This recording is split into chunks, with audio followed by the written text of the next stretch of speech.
NASA का अगला target. क्या आपने बस रेल गाड़ी में तवील सफर किया है? अगर किया है तो आप इस चीज से अच्छी तरह से वाकिफ होंगे कि तवील सफर इंसान को आमतौर पर सुस्त कर देता है। अपने ज्यादा से ज्यादा मुसलसल 1-2 दिन सफर किया होगा, लेकिन आने वाले चंद सालों में आप एक ऐसा शख्स भी देख सकेंगे जो 1-2 दिन नहीं बल्कि तमाम दुनिया के लिए मुसलसल 18 माह के सफर पर रवाना होगा। अनकरीब आप उसको फेसबुक पर लाइव देखेंगे।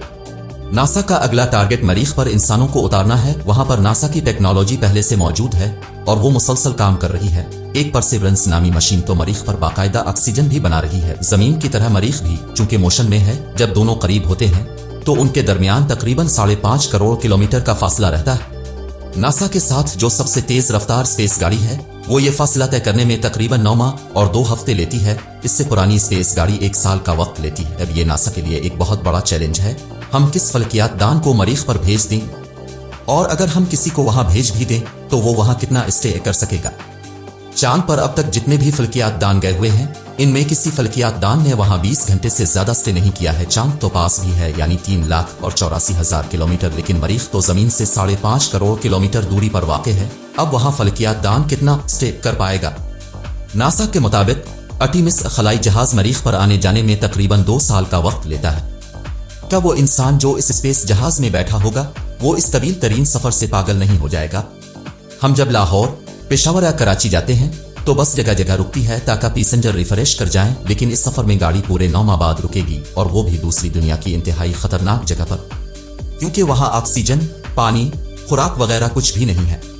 और जरूरी नहीं कि जो फल्कियात दान हम भेज रहे हैं वो वहां तक सही सलामत पहुंच भी सके, क्योंकि यह सफर इंसान को नफ्सियाती मरीज बना सकता है। जबकि हम महज 50 किलोमीटर पर जाते हुए थक जाते हैं, और ये तो 5.5 करोड़ किलोमीटर का फासला।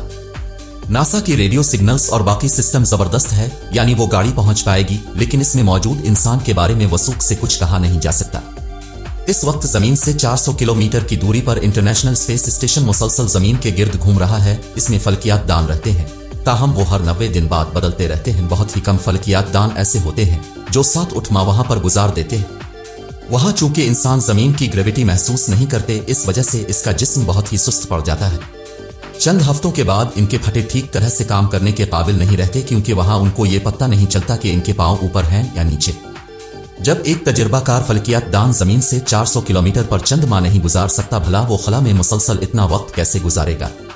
नासा अपने खलाबाज एस्ट्रोनॉट्स को इस वजह से इंटरनेशनल स्पेस स्टेशन पर मुसलसल भेजते रहते हैं ताकि चांद और मरीख पर जाने और वहां स्टे करने में पेश उम्दे मुमकिन मुश्किलात के बारे में पूरी जानकारी हासिल कर सके। दूसरी बात यह कि मरीख पर आने जाने का फीकस खर्चा $1,000,000 है। मैं मुकम्मल मिशन की बात नहीं कर रहा हूं, बल्कि सिर्फ एक फल्कियात दान की बात कर रहा हूं। अगर नासा ने इस चीज की इजाजत भी दी तो ये रिस्क कौन लेगा? आपके ख्याल में नासा को क्या कर लेना चाहिए? मुझे लगता है कि इसके लिए नासा का कोई फल्कियात दान अभी तक तैयार नहीं है, और न कभी होगा। इसके बारे में अब क्या राय रखते हैं? कमेंट सेक्शन में जरूर बताइएगा।